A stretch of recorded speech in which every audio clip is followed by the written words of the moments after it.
या देशाच्या राष्ट्रपती यांनी माझी राज्यसभेचा सभासद म्हणून नियुक्ती केली, हा मी आतापर्यंत कायदा क्षेत्रात जो अभ्यास केला आणि त्याचं हे फळ आहे मी असं मानतो. परंतु हे फळाच्या रूपात येण्याकरता मला काल पंतप्रधान मोदीजींनी 8:44 फोन केला आणि पहिला प्रश्न त्यांनी मला मराठीत जो विचारला, उज्ज्वलजी मी मराठीत बोलू का हिंदीत बोलू? मी हसलो, त्याच्यावर ते खळखळून हसले. त्यांना उत्तर देताना मी सांगितलं की मोदी साहेब, आपलं दोन्ही भाषेवरती प्रभुत्व आहे, आपण कोणत्याही भाषेत माझ्याशी संभाषण करू शकता.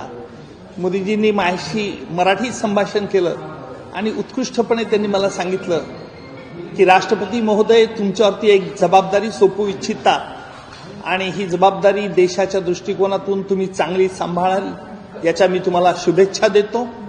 आणि मी देखील देशाचे पंतप्रधान मोदीजी, त्याचप्रमाणे भारतीय जनता पक्षाने ज्यावेळेला मला निवडणुकीसाठी उभं केलं होतं, त्यावेळेला पक्षाचे अध्यक्ष जे.डी. नड्डा, महाराष्ट्राचे मुख्यमंत्री श्री देवेंद्रजी फडणवीस आणि तमाम भाजप पक्षाने जो माझ्यावरती लोकसभेच्या निवडणुकीत जो विश्वास प्रकट केला होता, त्याला मी तो यावेळेला देखील सार्थ करून दाखवेन.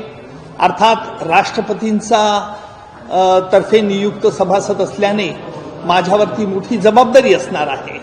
त्यामुळे कायद्याचा अभ्यास, कायद्याचं विश्लेषण, या देशाच्या ऐक्याकरता, देशातील लोकशाही, आमचं संविधान हे कशा रीतीने प्रबळ राहील याची काळजी घेण्याकरता मी माझ्या बुद्धीच्या कृतीप्रमाणे मी निश्चित प्रयत्न करेल, असं मी आपल्या महाराष्ट्राच्या जनतेला आश्वासित करतो.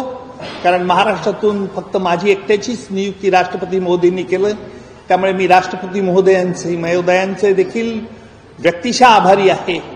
आणि निश्चित मला कल्पना आहे की ही जबाबदारी जरी मोठी असली तरी आपल्या सगळ्यांचे, महाराष्ट्रातील मराठी जनतेचे, इतर भाषिकांचे, सगळ्यांचे शुभाशीर्वाद मला मिळतील यात मला शंका नाही.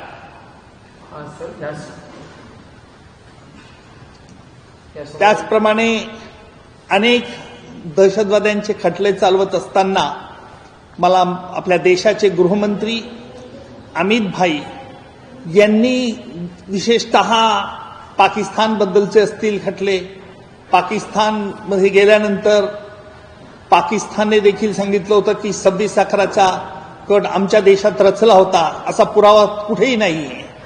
त्याला उत्तर देताना आम्ही डेव्हिड हेडलीची साक्ष घेतली आणि डेव्हिड हेडलीची साक्ष घेण्याकरता या देशाचे गृहमंत्री अमित भाई आणि महाराष्ट्राचे तत्कालीन त्यावेळचे मुख्यमंत्री देखील देवेंद्रजी, सध्याचे मुख्यमंत्री, यांनी देखील अथक परिश्रम करून ही डेव्हिड हेडलीची साक्ष मी घेऊ शकलो, जेणेकरून पाकिस्तानचा बुरखा आम्ही पाडू शकलो. आणि फायनान्शियल ऍक्शन टास्क फोर्सला देखील या बाबतीत पाकिस्तानच्या विरुद्ध कठोर भूमिका घ्यावी लागली, हे आपल्याला ज्ञात आहे. त्यामुळे आपल्या सगळ्यांचे शुभेच्छा ह्या माझ्या पाठीशी राहतील यात मला शंका नाही. आपल्याला एक विधायक काम करायचं आहे. हा देश हिमालयापासून कन्याकुमारीपर्यंत एकसंघ कसा आहे हे दाखवायचं आहे आणि त्या दृष्टिकोनातून सगळ्यांचे शुभेच्छा मला लागतील यात शंका नाही. विशेष जर पाहिलं तर एकंदरीत तुम्ही लढवलेली लोकसभेची निवडणूक आणि त्याच्यानंतर आता लागलेली निवडणूक, असं वातावरण आहे तसं नाही. लोकसभेची निवडणुकीच्या वेळेला मी तेवढ्यापुरता लोकसभेच्या निवडणुकीत होतो. नंतर मी आपल्याला कल्पना असेल की लोकसभेची निवडणूक ही एका वेगळ्या मुद्द्यावरती लढली गेली, जिथे गैरसमजुती पसरवल्या गेल्या, जिथे गैरसमजुतींना लोक बळी पडले. परिणाम ज्या लोकांच्या लक्षात आलं की आपलं चुकलं, हा जो गोबेल्स प्रोपगंडा आहे, जे विशेषतः कसाबनेच्या गोळीने आमच्या या राज्यातील शहीद झालेले शहीदांची हत्या झाली नाही असं सांगण्यापुरता देखील काही राजकीय नेत्यांची मजल गेली होती. हे बघितल्यानंतर लक्षात आलं की गोबेल्स प्रोपगंडा हा काय असतो हा लोकसभेच्या निवडणुकीत मला बघायला मिळाला. परंतु तो गोबेल्सचा प्रोपगंडा देखील उघडं पाडलं असेल तर जनतेने विधानसभेत दाखवून दिलं आमची जनता ही साक्षर आहे. हे काही राजकीय शक्ती विसरतात, त्यांनी तसं विसरू नये एवढंच माझं नम्र सूचना आहे. आता समजा तुमच्याकडे जे संतोष देशमुख प्रकरणातल्या केसेस आहेत सोबतच अनेक केसेस आहेत, मग त्याचं नियोजन कसं असतं आणि तुमचं पुढचं नियोजन? याचा मी अभ्यास करेन. मी राष्ट्रपती नियुक्त राज्यसभेवरती असल्याने विशेषतः कुठल्याही राजकीय पक्षाला असं समोर मी नाही, त्याच्यामुळे या संदर्भात मी अभ्यास करेल. मला किती काम आहे, त्याचा आवाका काय आहे राज्यसभेत, याची आज कल्पना असल्याने मी आज या बाबतीत कोणताही निर्णय घेतलेला नाही. सर, कॅबिनेट मंत्री दत्तात्रय भरणे असं म्हणतात की लाडक्या बहिणीमुळे निधी येण्यास विलंब होतो, त्या संदर्भात काय? दत्तात्रय भरणे वो इशू नहीं लेते हैं, एक major issue Marathi done. Okay sir, सबसे पहले ढेरों शुभकामनाएं आपको. बहुत बड़ी जिम्मेदारी आपको मिली है, क्या कुछ कहेंगे, किसको श्रेय देंगे, बताइए. सबसे तो पहले मैं हमारी महाराष्ट्र की जनता, हमारी देश की जनता जो चाहती थी कि मेरा लोकसभा में डिफीट होना, जिनको तकलीफ दुख हुआ था, उस तकलीफ और दुख को आज हमारी राष्ट्रपति महोदया ने और प्रधानमंत्री जो पहले बार हमारे मोदी जी साहब पहली बार हमें मिले थे लोकसभा के कैंपेन में, तब उन्होंने जो विश्वास मेरे खांदे पर हाथ रख के बताया था, जताया था, उससे बहुत मैं भावुक हुआ था. और जैसे ही कल उनका मुझे टेलीफोन आया, 8:44 पे टेलीफोन आया था और हमारे प्रधानमंत्री ने मुझे कहा, उन्होंने पहली बात तो ये कही कि उज्जवल जी मैं मराठी में कहूं क्या हिंदी में बोलूं. मैं थोड़ा हंसने लगा और फिर वो जोर से हंसे, फिर बोले. मैंने उनको कहा कि आप तो दोनों भाषा अच्छी तरह से जानते हैं, तो उन्होंने मुझे मराठी में पहले बात की और उन्होंने कहा, उज्जवल जी राष्ट्रपति महोदय आप पर एक जिम्मेदारी सौंपना चाहते हैं, क्या आप जिम्मेदारी ले सकते हैं? मतलब आप बताइए कौन सी जिम्मेदारी है. तो उन्होंने मुझे कहा कि हम राष्ट्रपति महोदय का ऐसा निर्णय है कि आपको राज्यसभा में लिया जाए ताकि देश के लिए, संविधान के लिए कुछ अपना शक्ति खर्च कर सके. तो मैंने तुरंत हाँ कर दी और उसका फल इतना इमीडिएट हुआ. तो मैं हमारे देश के प्रधानमंत्री, भाजपा के जेपी नड्डा जी और गृह मंत्री अमित भाई जी और हमारे महाराष्ट्र के मुख्यमंत्री देवेंद्र फडणवीस, इनका व्यक्तिशः आभारी हूं, क्योंकि जो लोकसभा में मेरा डिफीट भी हुआ था, उस वक्त उन्होंने मुझे कहा था कि उज्जवल जी लाइफ में तो ऐसे होता है, लेकिन मैं वो भूल भी गया था क्योंकि मैं तो केसेस मेरी चला रहा था.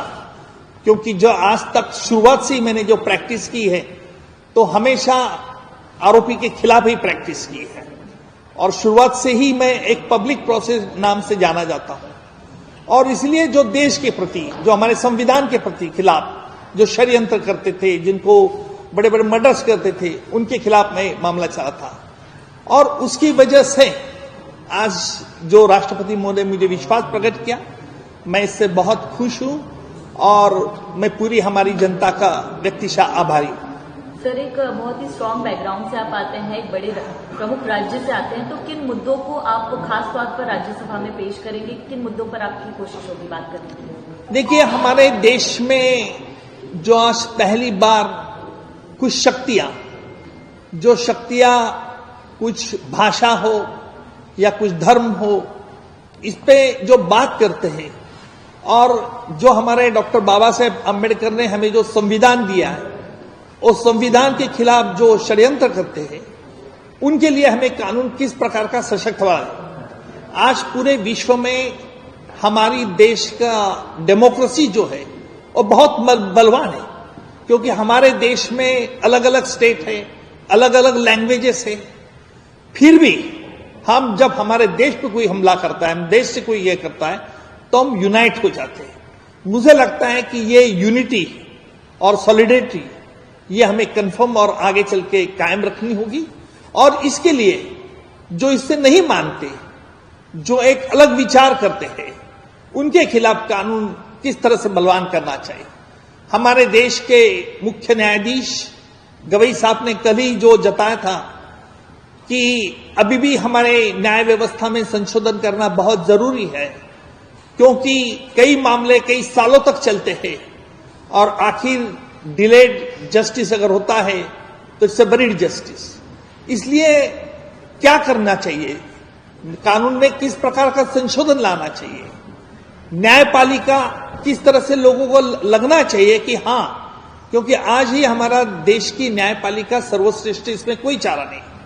लेकिन फिर भी मैं कहूंगा कि इस न्याय व्यवस्था में कुछ सुधार लाना जरूरी है, क्योंकि न्यायाधीश और न्याय ये अबाउ सब सस्पिशन चाहिए। और इसलिए हमें क्या कानून में क्या सुधार कर सकते हैं, किस तरह लोगों में विश्वास पैदा कर सकते हैं, किस तरह में हमारा संविधान बरकरार रख सकते हैं, इसके लिए मैं मेरा वक्त व्यतीत करूंगा। Sir, as a judiciary member we know कि उज्ज्वल निकम क्या ब्रांड है, लेकिन एज अ लेजिस्लेटिव मेंबर अभी आपका क्या एम है आगे? देखिए, अभी तो ये नया, मेरे लिए तो बहुत नया फील्ड है। मैं एज ए स्टूडेंट की हैसियत से कुछ वक्त उधर गुजारूंगा, ताकि मेरी लिमिटेशंस क्या है, मुझे क्या करना है, इसका आने के बाद मैं जरूर आपसे शेयर तो करूंगा। लेकिन मैं आपको ये आश्वासित करता हूं कि हमारे देश के प्रधानमंत्री मोदी साहब, गृह मंत्री अमित शाह जी, इन्होंने, और हमारे राज्य के मुख्यमंत्री देवेंद्र जी फडणवीस, इनकी एक जो कोशिश रही है कि देश सबसे पहले, नेशन इज द फर्स्ट, और इसी विचार से मैं ज्यादा प्रभावित भी हूं, क्योंकि जब भी मैं दहशतगर्दी के खिलाफ केस चलाता हूं तो उनको ऑब्जेक्ट क्या है। जब 26/11 के हमले के बाद मैं खुद पाकिस्तान में गया था, हमने कहा कि जिन्होंने साजिश रची 26/11 की, उस साजिशकर्ता को अभी तक सजा नहीं हुई है। देखिए, पाकिस्तान में अभी भी वो ट्रायल इन कैमरा चल रही है, किसी को पता नहीं। हमने तो कसाब के खिलाफ ट्रायल ओपन कोर्ट में चलाई, और इतना ही नहीं तो कसाब के बचाव के लिए 2 वकीलों को भी नियुक्त किया गया था। हमारी जुडिशरी इतनी ट्रांसपेरेंट है, और वहां पाकिस्तान में जो सरकार चला रही है ट्रायल, उसके लिए वो कह रहे थे कि सबूत दो, उसके लिए हमने डेविड हेडली की गवाही ली, और डेविड हेडली के माध्यम के हमने उनका पूरा पर्दा फाश कर दिया। सर, संतोष देशमुख प्रकरणामध्ये तुम्ही सरकारी वकील आहात, आता काय भूमिका पुन्हाची कंटिन्यू करता? मी यावरती अद्याप काही निर्णय घेतला नाही। मला किती वेळ मिळेल, राज्यसभेचं काम काय असतं आणि किती माझा तिथे वेळ व्यतीत होईल, माझ्यामुळे कुठलाही खटल्याला विलंब लागू नये याची दक्षता मी मात्र घेईल, आणि मग त्यानुसार मी त्याच्यावरती निर्णय घेईन। सर, ये जानना चाहेंगे कि अगर, चूंकि आप एडवोकेट हैं, जिम्मेदारी आप पर अभी भी है बतौर एडवोकेट, राज्यसभा में उन्होंने हो चुके हैं, तो ऐसे में केसेस चलाना क्या पेपर हो पाएगा या अलग निर्णय लेंगे? वही उसका जवाब मैंने यही दिया कि अभी मुझे पता नहीं है कि राज्यसभा में मेरा कितना वक्त जाएगा, और उस आधार पे मैं जो ट्रायल चला रहा हूं, उस ट्रायल पे कितना वक्त लग सकता है, कौन सी स्टेज के। कुछ मेरे ट्रायल तो अभी आर्गुमेंट के स्टेज को है, तो सिर्फ आर्गुमेंट ही बाकी है, तो कुछ ट्रायल में एविडेंस लाना है, तो इसलिए मैं जरूर देखूंगा कि अभी तक मैंने इस पर कोई फैसला नहीं किया, क्योंकि आज सुबह ही मुझे पता चला। प्रधानमंत्री ने सिर्फ सुझाव दिया था, और प्रधानमंत्री जी ने सुझाव देने के बाद आज और ये नोटिफिकेशन निकला, गैजेट हुआ, तो मुझे लगता है कि मुझे सोचने के लिए भी वक्त चाहिए। Sir, you are the only Maharashtrian जिसका नॉमिनेशन हुआ है, तो आप महाराष्ट्र के संबंधित क्या मुद्दे उठाएंगे, हमें पार्लियामेंट में क्या सुनने मिलेगा?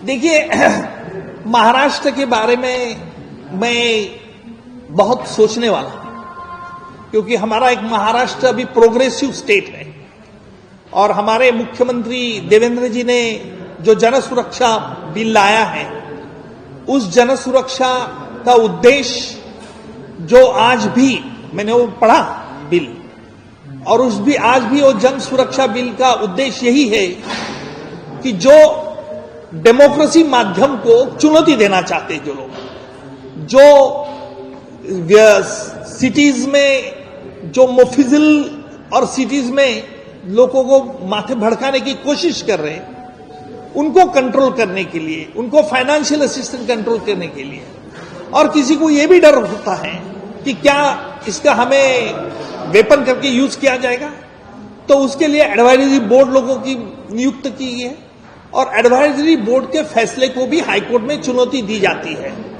तो मुझे लगता है कि ये एक जो कानून बनाया गया है इसके ऊपर, जन सुरक्षा, इसमें एक वाइटल ऑब्जेक्ट है और उस ऑब्जेक्ट के मुताबिक इस एक्ट का जो होगा, अगर पास होता है तो मुझे लगता है कि महाराष्ट्र के लिए भी बहुत अच्छा होगा, लेकिन अभी भी मैं उसका पूरी तरह से पढ़ाई करूँ। सर, आता आपली निवड झाल्यानंतर राज्यातून आणि केंद्रातून काँग्रेसच्या नेत्यांच्या अभिनंदनासाठी फोन वगैरे आले काय? मुख्यमंत्री देवेंद्रजी फडणवीस साहेब यांचा मला फोन आला आणि त्याचबरोबर प्रधानमंत्री त्यांचाही फोन आला, अमित भाईंचाही फोन आला आणि इथील पक्षाच्या विनोद तावडे साहेब त्यांचाही दिल्लीहून फोन आला आणि इथून यांचा पण आला, आपल्या मुंबई प्रदेशचे अध्यक्ष, भाजपचे अध्यक्ष, महाराष्ट्र प्रदेशचे अध्यक्ष रवींद्र चव्हाण साहेब त्यांचाही मला फोन आला।